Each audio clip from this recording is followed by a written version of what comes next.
So a couple of months ago, Dr. Mix came round with a Commodore 64. Not much dissimilar to this one, except it was a bread bin one, not a C64C. And then we modified his with a dual SID chip and then kind of figured out what to do next. He wanted to have controls on the Commodore 64, which is available on Messiah. However, you have to go and set it all up and stuff, and there's only 4 knobs. While Messiah is very good at some things, like composing music and also a really good groove box, I don't think it was exactly what Dr. Mix was after with this project specifically. And then we saw in the pile of his extra Commodore 64 things that he had a copy of Cynthcart, and we had a quick flick through the Cynthcart's manual and we discovered something very interesting. So Cynthcart is a piece of software that you plug into your Commodore 64 and it basically turns it into a synthesizer. Yeah, it's pretty cool, and we were playing on it at the end of the video, and you don't even need a screen to play it. It's pretty awesome, and it's got presets and loads of different buttons and an octave switch. But we found out whilst looking through the manual that day that it also has MIDI input capabilities. But how the heck do you put MIDI into a Commodore 64 with a cartridge that hasn't got a MIDI input port or anything like that? Well, that's where this thing comes in, the Datel MIDI interface for Commodore 64. This is available at Shareware Plus, and this is basically just a MIDI input and output interface for your Commodore 64. You plug it into the back of the Commodore 64 as well as the Cynthcart with this mini expander that basically just means you can plug in 2 cartridges at once, like this. Hey. You can get all of this stuff at Shareware Plus. The link is in the description for that. But these 3 things basically turn your Commodore 64 into a MIDI input synthesizer. But that is not all. There is one thing missing in this. So it turns out the Cynthcart also has about 12 or 13 MIDI control command inputs. These are for filter, resonance, attack, release, as well as a handful of others, which is very similar to the Sega Master System synthesizer I made a few weeks ago, where the knobs are basically just a MIDI controller that talks to the MIDI interface inside the synthesizer to kind of make it go all crazy and stuff. So it kind of got me thinking, why don't I make Dr. Mix a control panel for the Commodore 64 that he's going to build into a nice case? So what I did was get an Arduino and use a very good tutorial that is for making your own MIDI controller. It's very versatile, and I would definitely recommend you checking it out. It's by Notes and Volts. The link to that channel is in the description as well. It's got loads of really interesting tutorials, but one tutorial I use quite a lot of his is the MIDI controller tutorial. I've used it a number of times. I've used it in the Game Boy Mega Machine to inject MIDI CC commands into MGB running on the Game Boys. I've also used it on the Sega Master System synthesizer, like I've said, and I'll be using it in a number of other projects coming up. So what I did was I took his tutorial code, I adjusted it to work with all the control commands inside this little setup, and designed a PCB and a panel. It's a really simple PCB. All it's got is an Arduino Nano, a multiplexing chip, so I can have 12 knobs plugged into it. And then the panel is basically just laying out what the different knobs do. You've got filter controls, ADSR, tremolo, basically everything that Cynthcart lets you adjust over MIDI is on this panel. So I think the next thing to do is, build it.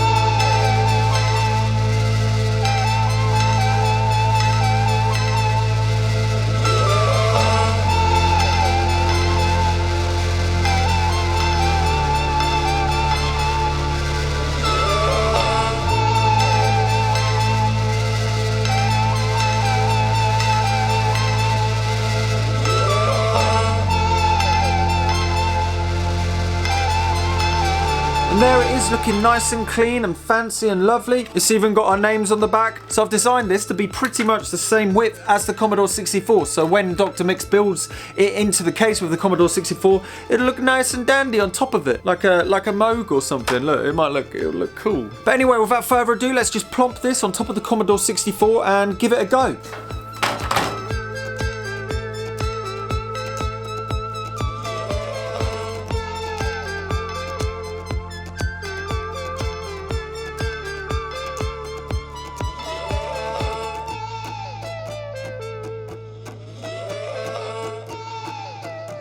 So here it is in all of its glory with 12 knobs that are basically all of them except for volume that you can control with MIDI, except for the notes. You can also plug a MIDI input of a keyboard, so you can play the SID chip that is inside the Commodore 64, the 2 SID chips on a keyboard, and then also use these knobs to adjust things.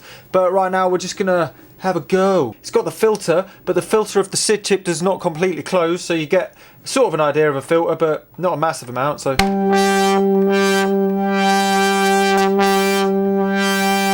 it's only got 7. It's only got 8 steps as well. So let's turn on the resonance. Sounds about the same.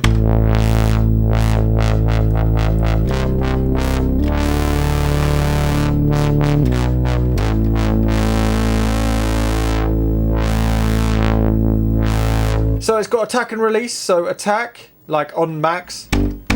Oh, let's turn the... And then attack going up a bit.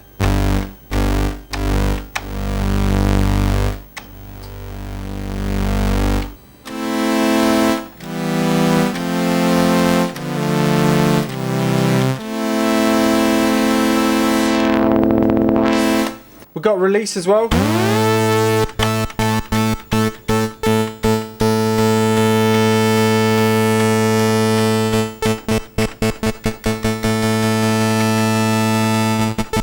There's also a tremolo that's more like a LFO vibrato, so let's turn it up. The depth.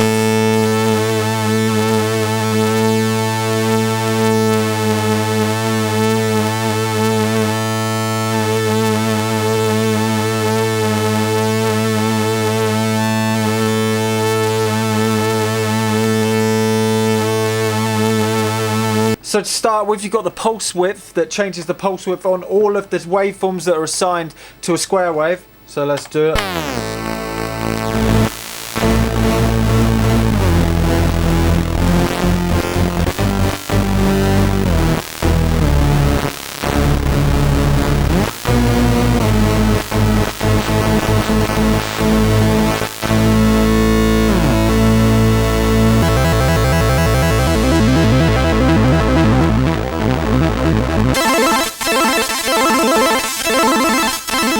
And then this knob actually changes the waveforms of all 3 waveforms on the SID chip.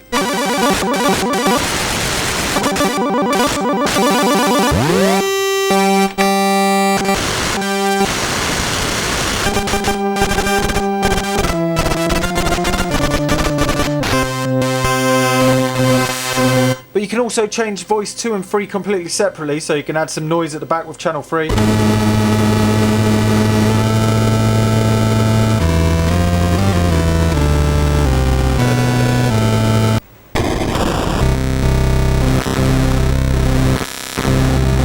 If I ever do this again, I'm definitely going to add control voltage inputs to all of the knobs, because it would be great to have an LFO to control the pulse width, for example.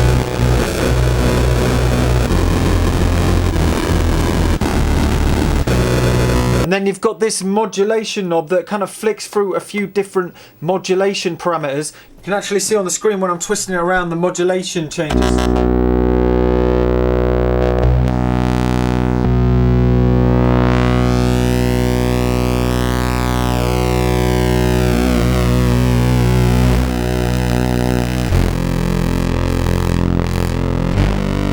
Likewise, there's also a knob to scroll through the different voice modes, and you can see that up here. You add portamento.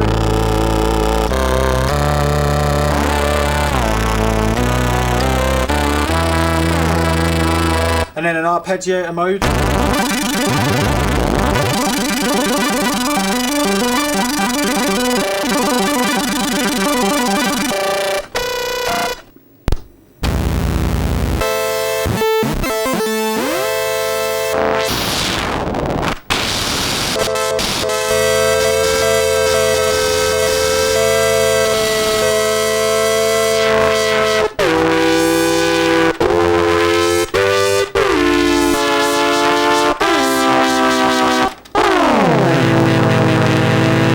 It seems like the SID chip inside here is a little bit temperamental. As you can hear, the filter is actually getting quite noisy.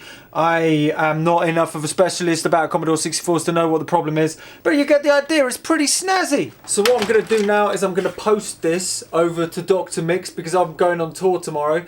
You'll see this in the future, because hopefully by the time you see this, Dr. Mix will have this, and there will be a video up on his channel at pretty much the same time as this video's out now. So chances are, if you go over to his channel, you can see how he fares with this machine, and hopefully he'll get some enjoyment out of it, and that'll be basically my input into the project for him. So yeah, hopefully he likes it. And because this project already uses code from a Notes and Volts tutorial, I'm providing the Gerber files and the KiCad files for this PCB and panel. If anybody wants to make it for themselves, by all means go crazy, because it's pretty fun. It's a very easy project, and you do not need to make it into a PCB. You could just literally like wire it up like he does in the tutorial, so it's up to you. I've uploaded the specific Arduino code that's got all of the CC commands for the Cynthcart in it, and that's available, links in the description. And yes, I may build another slightly more complicated one in the future involving control voltage inputs for all of the knobs as well,